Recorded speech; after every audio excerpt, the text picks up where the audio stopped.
I have neglected indie gaming. I know, it's sick and honestly it's disgusting, but it's the truth. But today, I'm here to redeem myself. Today, I'm gonna be playing 3 indie games that I have neglected throughout the years, to include Hollow Knight, Cuphead, and then the crown jewel of them all, UnderTale, or at least what everyone on Reddit told me was the crown jewel of them all, so we'll see.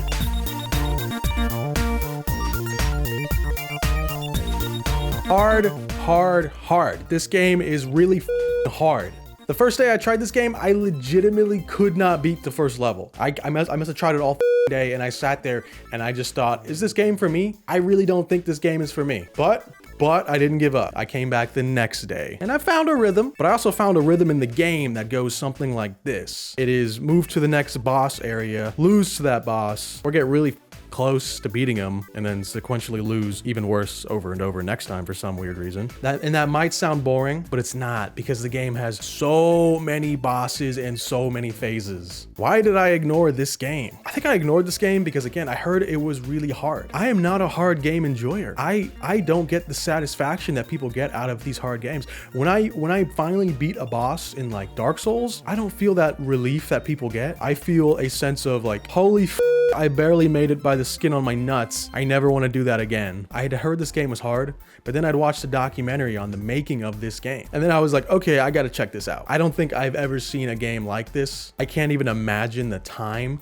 and the dedication it took to make a game like this, to hand draw the animation and then color it in Photoshop is incredible. And then if you look up the behind the scenes of this game, you find out that there was 2 brothers making this game, and one was doing the animation and the other one was doing the game design. And the animator wasn't an animator when this game started. He had to learn how to animate, which, if you don't know, takes a really long time. All right, we're in the mid game now. Mid game, I'm feeling this is very hard, and it's never boring. It's never uninteresting. There are so many bosses and they each have so many phases that it's not boring, but it is becoming increasingly difficult, and I am questioning my life. Controversial take. People aren't gonna like this. The difficulty of this game is dragging it down for me personally. That doesn't make it a bad game. It just drags it down for me. I know there's an option to lower the difficulty to the simple runs, but from what I've heard, you can't actually beat the game doing that. You can't beat the final boss. And I want to play this game as it was intended. I just don't think I can do it. I think this game requires a lot more time than I can personally put into it. Ending thoughts. In the end, I enjoyed this game a lot, especially as an animator. I just like to look at this game. It's legitimately the most impressive looking game in this genre I have ever seen. But ultimately, I cannot beat this game. I cannot put the time in to beat this game, and I think maybe one day I will, but I am not capable of doing that right now. I just don't want to spend weeks banging my head against the wall doing it over and over and over until I beat it. Would I recommend it? I would recommend this game to anyone who is a sadistic sicko. I'm just kidding. I would recommend this game to anyone who enjoys a difficult game,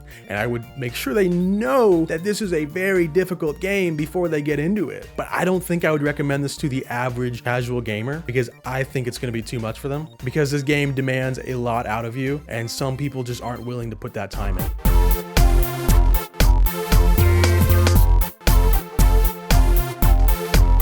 Why did I ignore Hollow Knight? Well, I heard this game was hard, like really hard. And then Silksong came out and everyone just kind of reinforced what I said. I am not a difficult game enjoyer. I have never beaten a Dark Souls. I didn't even beat Elden Ring, but maybe I have neglected those games too. And maybe that will be a future video. First impressions of this game obviously looks great. I don't need to tell you that. You could look at it and just know that. It's got style and it's got ambiance. Ambience. It's got ambience. We've got tight controls and we've got responsive controls. But I feel like the story is going to be subtle, since I honestly have no fucking idea what's going on right now. And I'm gonna have to piece this together myself. And I'm sure there's gonna be a lot that I'm gonna miss. Also, I'm incredibly lost and I have no idea where I'm going constantly. So I'm not a big Metroidvania guy. I haven't played a lot of these games. To be honest with you, this actually might be my first.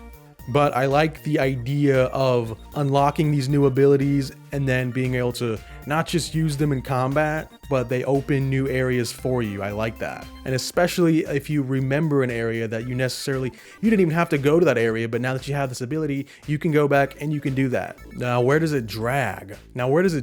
This is coming from someone who's never played Metroidvanias before. Backtracking as a feature is interesting. I don't hate it. I just think it's interesting. And I think I need to play more of these games to really get accustomed to it. I could see myself liking this genre in the future. I need to play more of them. I found this game a little difficult. I died a lot. I died a fucking lot. Especially in the beginning. I really died a lot, and I was really questioning whether this game was for me. I am dying a lot in this game, and it has me a little worried, but I'm still pressing on. Ending thoughts, I like this game. I did not love it. I am not familiar with this genre, this Metroidvania genre.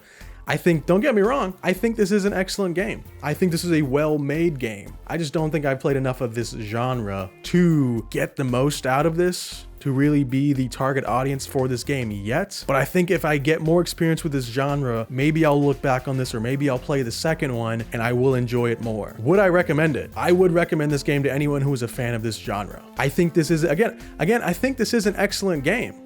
Now for the casual audience, would I recommend this? And I honestly don't know. I don't know if I would recommend this to the casual audience. But again, I have to get more familiar with this genre, and I think this could turn into something that I love. I would like to go back and play that next one.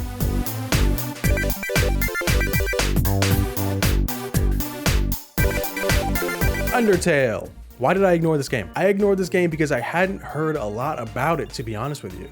From outside the indie space, I really didn't know this game existed.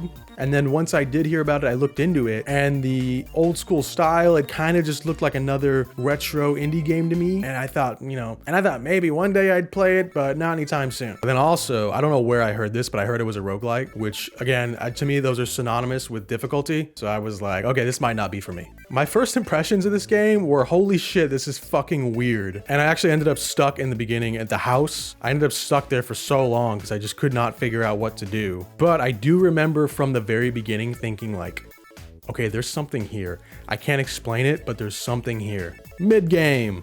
I think the writing really carries this game, because around the midpoint, I was really invested in this game.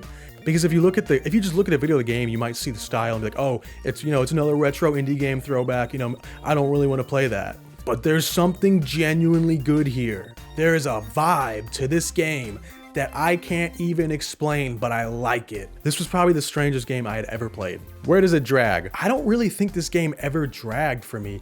The only time it did drag was my self-imposed challenge of getting all the coins to that dog so I could platinum the game, because I wanted to platinum the game so fucking bad. Ending thoughts. In the end, I can't describe this game, and I can't describe how it made me feel, but it made me feel something that I can't explain, and I like that. And I'm honestly still processing this game and this ending, even though it's been a few weeks since I beat it, because I think you just have to play the game to know what I'm saying when I say that this game made me feel something that I can't explain. Would I recommend this game? I would recommend this game to anybody, and I would preface that with a, don't just look at the game and think, oh, retro indie, not for me.